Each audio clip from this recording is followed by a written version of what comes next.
ОБТ-да биологияны таңдап жатқан барлық оқушыларға сәлем. Және неужели осы күн туды және де бұйырды, өйткені комментарийға өте көп келетін сабақты түсіріңізші деп айтатын сабақты түсірейін деп шештім. Уже өздерің біліп отқандай, ол бізде Крепс циклы. Балапандар, Крепс циклы бекерден бекер көп адамға, даже мұғалімдерге қиын берілетін тақырып емес. Ол бекерден бекер емес. Сол себептен мен бұл тақырыпты максимально сендерге түсінікті ету үшін, мынандай схеманы көргенде естен танбас үшін екі бөлімге бөліп түсіремін. Бүгінгі сабақтың бірінші бөлімі гликолиз. Өзімнің сабағымда мынандай сөйлеумен бастағым келіп тұр. Кез келген іс-әрекетке, процеске, жұмысқа энергия қажет. Келісесіңдер ғой, егер де бұл жансыз заттар болса, мысалға мына бір камера, ноутбук, телефон, мына бір жарық болса, барлығы тоқ күшінің энергиясымен жұмыс жасайды. Яғни біз телефонды розетке қойып, тоқ күшімен зарядтаймыз деген тәрізді. Егер де бұл машина болатын болса, ол аккумулятор мен бензиннің арқасында жүреді. Даже егер де ол бензинмен жүрмейтін электрокар Тесла болса, ол тоқ күшімен жүреді. Или газбен жүр мүмкін. Но в целом қандай күйде болмасын, барлығына керек нәрсе ол энергия. Энергиясыз еш нәрсе жұмыс жасамайды. Жұмыс жасау үшін, процесс болу үшін бізге энергия керек. Ал егер де биолог ретінде тірі организмдерді айтатын болсақ, бізге керек энергия ол үш аққан әріптен тұратын АТФ молекуласы. Яғни Крепс циклының мәні ол осы бізге энергия ретінде жұмсалатын молекула АТФ-тің пайда болуында. Так давайте разберемся сначала АТФ-пен. Ол қандай молекула? Сендердің көз алдыларында АТФ молекуласының құрылысы берілген. Және де ол мына бір органоид митохондриядан пайда болады. АТФ табиғаты бойынша нуклеотидтерге жатады. Оның құрамында аденин азоттық негізі, 5 көміртекті қант рибоза және де бақандай 3 фосфор қышқылының қалдығы бар екен. Қарапайым нуклеотид емес та ДНК-ның құрамында кездесетін. Одан айырмашылығы, именно айырмашылығы 3 фосфор қышқылының қалдығында екен. Қараңдар, энергия молекуласы болу себебі мына бір АТФ-тің аденозин трифосфор қышқылы деген мағына білдіреді. АТФ, аденозин трифосфор қышқылы. Немесе қазақша оны АФ деп атауға болатын еді. Аденозин 3 фосфор қышқылы. Но біз более научный терминдер тұстанатындықтан бүкіл кітаптарда АТФ деп береді. Енді қараңдар, әрбір фосфор қышқылының қалдығының арасында бір өте күшті белгі тұрғанын көріп тұрсыңдар, иә? Бұл бізде макроэргиялық байланыстың белгісі. Егер де осы АТФ-тің бір фосфор қышқылының қалдығы ажырайтын болса, мына бір жақтағы байланыстағы энергия босап шығып, бізде белгілі бір процеске жұмсалады. Сол кезде біздің АТФ-іміз уже АТФ 3 фосфор емес, АТФ дифосфор қышқылына айналады. Ди дегеніміз 2 болады. Ал егер де тағы да бір фосфор қышқылының қалдығы ажырайтын болса, ол уже бізде АМФ болады. Аденозин монофосфор қышқылы.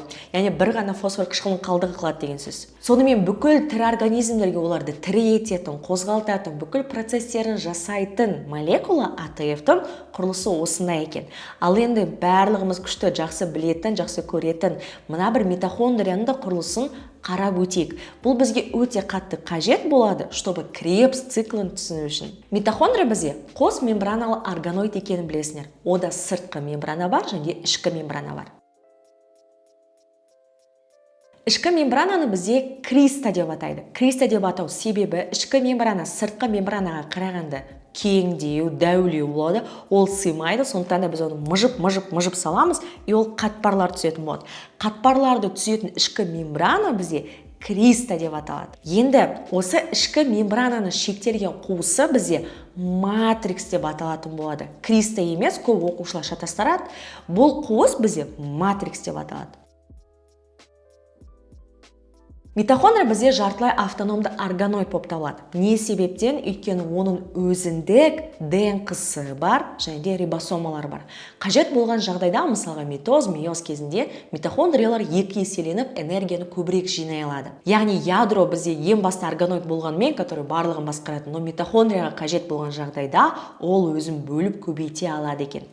Міне, қараңдар, мына бір жақтағы сендер сақина тәрізді көріп тұрған заттардың барлығы бізде сақина тәрізді ДНК немесе оларды плазмидалар деп те атасақ болады. Не себептен? Өйткені оказывается біздің митохондрияның пайда болу табиғаты ол кезінде біздің клеткамызға какой-то бір бактерия кірген екен. Ол бактерия мен клетка бір-бірімен мынандай биосимбиоз жасаған екен, яғни келіскен екен. Мен сені қорғаймын, ал сен маған энергия бересің деп. Сол себептен біздің митохондриямыз біздің ішімізде қалып кеткен, оған дәлел болады, что оның табиғатты бактерия екені мына бір сақина тәрізді бактерия плазмидалар.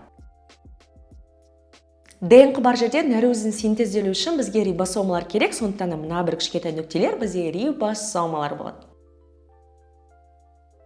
Тағы да бір нәрсені жазуды ұмытып кеттім, бізде мембрана аралық кеңістік. Екі мембрананың арасында болатын мына бір қуысты бізде мембрана аралық кеңістік деп атайды. Ішкі мембрана кристада матрикске қараған бөлігінде бізде мынандай заттардың жабысып тұрғанын сендер көресіңдер. Бұл бізде АТФ синтазаға жауап беретін элементар бөлшектер болады. Одан кейін барып сыртқы мембранада бізде өзек түзуші нәруыздер пориндер болады, яғни пора деген сияқты сөз. Бұл бізде митохондрияның қарапайым құрылысы және АТФ болды. Яғни қараңдар, митохондрия АТФ-ті жасау үшін, бізде қимыл қозғалыс энергия болу үшін бізге ең басты керек нәрсе, материал, ол бізде глюкоза. Глюкоза С6, H12O6, яғни 6 көміртектен тұратын көмір су. Именно осы глюкозаны қолданып, біз сендермен АТФ-ті жасап шығаруымыз керек. Егер де АТФ болмаса, өмірде ешқандай тіршілік болмаса еді. Бүкіл тірі организмдер өте қарапайым бактериялардан бастап өте үлкен китке дейін барлығы тек қана АТФ-тің арқасында ғана қимылдап, қозғалып, биохимиялық процесстер жасап көбейе алады. И осы АТФ біздің денемізге түсіп, қалай энергияға айналады. Бұл видео сабақ сендерге пайдалы болып жатыр деген үміттемін, өйткені бұл сабақ ProBio курсының қолдауымен түсірілген. ProBio дегеніміз 10 және 11 сыныпта биологияны таңдап, ұбт тапсыру арқылы Қазақстанның ең топовый медициналық және педагогикалық университеттеріне грантқа түскісі келетін оқушыларға арналған. ProBio курсының 3 ерекшелігі бар. Бірінші, біздің өте қысқа түсінікті видео сабақтарымыз ыңғайлы платформада орналасқан. Екіншіден, мен оқушыларға аптасына 2 рет тікелей эфирде нұсқа талдау жүргіземін. Үшіншіден, біздің кураторлар әр оқушыға кері байланыс беріп, 24/7 байланыста болады. Бұның барлығы менің авторлық методикамен құрастырылған. В общем, біздің курста барлығы күшті. Егер де грантқа түскің келсе, төмендегі сілтеме арқылы өтіп, WhatsApp-қа жаз, күтемін. Глюкозаның АТФ-ке айналуына көмектесетін нәрсе бізге өте қатты қажет, ауадай қажет зат, ол бізде оттегі болып табылады. Оттегі глюкозаны тотықтыру арқылы бізге АТФ молекуласының қажет мөлшері түзіледі. Енді қараңдар, кейде осы біздің АТФ-тің пайда болуын клетканың тыныс алуы деп атайды. Яғни клеточное дыхание деп айтады.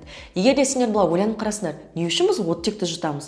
Біз просто оттекті жұтамыз, шығарып тастаймыз, оттекті жұтамыз, шығарып тастаймыз. Оның белгілі бір мәні бар. Не үшін қажет десеңдер, осы АТФ молекуласын жасау үшін, глюкозаны жағып, АТФ молекуласын жасау үшін қажет. Біз тыныс аламыз, тыныс алған оттегіміз қанға түседі.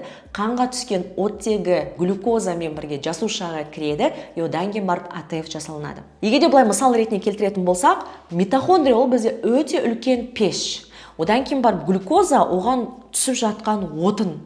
Ал оттың өзі ол оттегі болып табылады. Наверное, бекерден бекер айтылмаған оттегі деп, өйткені оттың жағуына көмектеседі.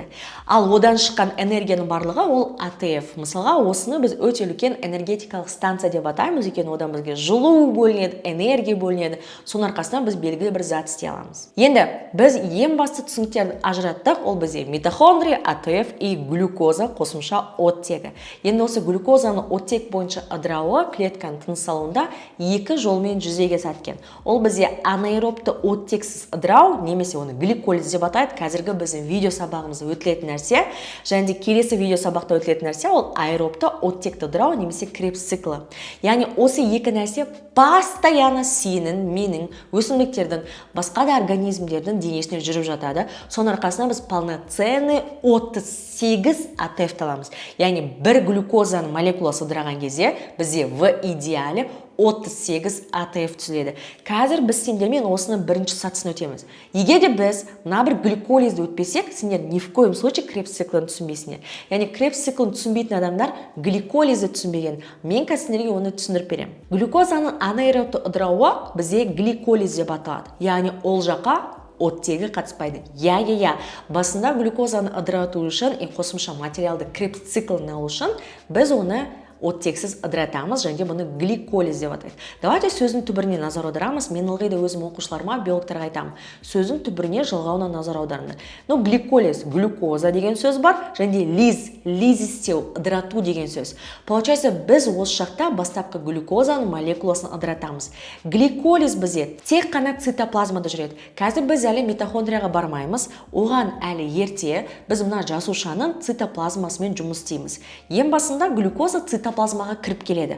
Жүгіріп барып митохондрияны таппайды. Ол цитоплазмаға кірген күйінде уже сол жақта ең алғашқы АТФ молекулалары түзіле бастайды, және біз одан қалай түзілетінін түсінеміз. В идеале біздің гликозамыз гликолиз кезінде, яғни цитоплазмада ыдырау кезінде 10 түрлі сатыдан тұрады. 1, 2, 3, 4, 5, 6, 7, 8, 9, 10.